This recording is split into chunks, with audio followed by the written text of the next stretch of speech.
Bonjour à tous, nous poursuivons aujourd'hui avec la deuxième Mishnah du 16e Pérec. La Mishnah nous dit Shtei Yebamot. Il y a deux Yebamot. Que signifie deux Yebamot? Les femmes de deux frères. Zo omeret met Bali ve zo omeret met Bali. Les deux se présentent au Beddin et chacune dit mon mari est mort. Lorsque une vient dire que son mari est mort, elle devrait faire yiboum avec le frère de son mari. Mais la femme du frère de son mari dit aussi que son mari est mort. Donc elle aurait dû faire le yiboum avec le mari de la première. Donc que va-t-on faire dans ce cas-là? Eh bien, zo asura mipne ba'ala shel zo ve zo asura mipne ba'ala shel zo. On ne permettra pas à aucune des deux de se remarier parce qu'on va dire à la première, ton mari est mort, mais il avait un frère, peut-être qu'il est vivant. Et à la deuxième, on va lui dire, tu dis que ton mari est mort, mais peut-être qu'il avait un frère qui est encore vivant et que tu dois attendre pour faire le yiboum. Donc on ne leur permettra pas de se remarier. La zo edim ve la zo enedim. Une des deux, on va dire la première a deux témoins que son mari est mort, la deuxième n'a pas de témoins, mais c'est elle qui dit que son mari est mort. Alors, et sheshla edim asura, la femme qui a deux témoins que son mari est mort, elle ne pourra pas se remarier. Pourquoi? Parce que son mari est mort. Mais son Yabam, le frère de son mari, on ne sait pas qu'est-ce qu'il est arrivé. Peut-être qu'il est encore vivant, donc elle doit faire yiboum, elle ne pourra pas se remarier. C'est vrai que la femme du Yabam, donc de son beau-frère, témoigne que son mari est mort. Mais pour elle, la première femme, ce témoignage n'est pas valable. Mais, paradoxalement, Etchen la Edim, la femme qui n'a pas eu de témoin que son mari est mort, et qui, elle, dit que son mari est mort, elle, Mouter, elle pourra se remarier. Pourquoi?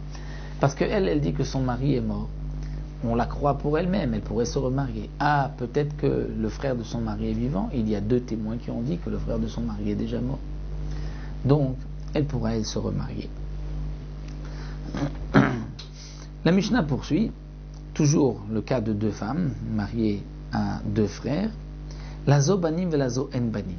Une, la première, on va dire, a des enfants. Donc, si son mari est mort, elle n'a pas besoin de faire yiboum, mais la deuxième n'a pas eu d'enfant. Alors, la première qui a des enfants et qui vient dire mon mari est mort, on pourra lui permettre de se remarier puisqu'elle a eu des enfants, donc il n'y a pas de mitzvah de yiboum. Donc son mari est mort, on la croit, elle se remarie. Celle qui n'a pas eu d'enfant, elle asura ne pourra pas se remarier parce qu'elle doit peut-être faire yiboum. Et nous n'avons pas de témoignage sur le mari de la première, à part le témoignage de sa propre femme, mais qui n'est pas valable pour la femme du frère. La Mishnah poursuit, Nitiyabmu ou metu aibamun asorot linase. Dans le cas où elles ont fait le yiboum, c'est-à-dire ces deux femmes qui avaient épousé donc deux frères. Elles sont venues, elles, ici au Beddin, et elles ont dit notre mari est mort. Chacune dit mon mari est mort. Mais elles avaient ici, il y avait encore deux frères à leur mari. Il y avait quatre frères en tout, il y en avait deux qui étaient là. Donc lorsqu'une a dit mon mari est mort, elle a fait le yiboum avec le frère qui était là. L'autre a dit mon mari est mort, elle a fait le yiboum avec le frère qui était là. Mais ces deux frères qui étaient là sont morts. Bien, asurot leinase. Elles ne pourront pas se remarier. Pourquoi elles ne pourront pas se remarier? Parce que peut-être que maintenant elles ont la mitzvah du yiboum, donc chacune avec le mari de l'autre qui n'est peut-être pas mort. Alors c'est vrai que d'un côté on leur a permis de se remarier, de faire le yiboum en pensant que leur mari est mort. Une fois que les yiboum sont morts, alors on leur dit non, maintenant vous ne pouvez plus vous remarier. Donc il y a là comme une sorte de contradiction, mais ça ne change pas, c'est pas grave. Pourquoi?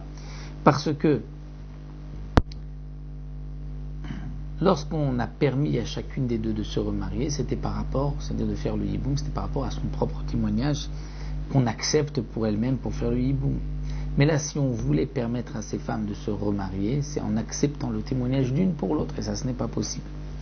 Rablezer Omer, ou il vous trouve les Ibamim, vous trouve les Koladam. Rablezer n'est pas d'accord. Il dit que puisque par leur témoignage, on leur a permis de faire le Yiboum, une fois que les deux Ibamim sont morts, alors on va les permettre à tout homme, puisque on considère véritablement que leurs maris sont morts, parce qu'il y a certainement que le mari est mort. Donc là, on leur permettra de se remarier. Pour Rabbi Eliezer, on ne peut pas jouer et faire cette contradiction, d'un côté leur permettre de faire le hiboum, et de l'autre côté leur dire une fois que le yabam est mort qu'elles ne peuvent plus se remarier. Donc on leur permettra de se remarier. Voilà, nous nous arrêtons ici. On se retrouvera pour une nouvelle Mishnah où nous verrons Bezrat Hashem qu'est-ce que l'on doit témoigner, qu'est-ce que l'on doit avoir vu pour dire que le mari de cette femme est décédé. Nous verrons Bezrat Hashem la reconnaissance des corps dans la 3e Mishnah.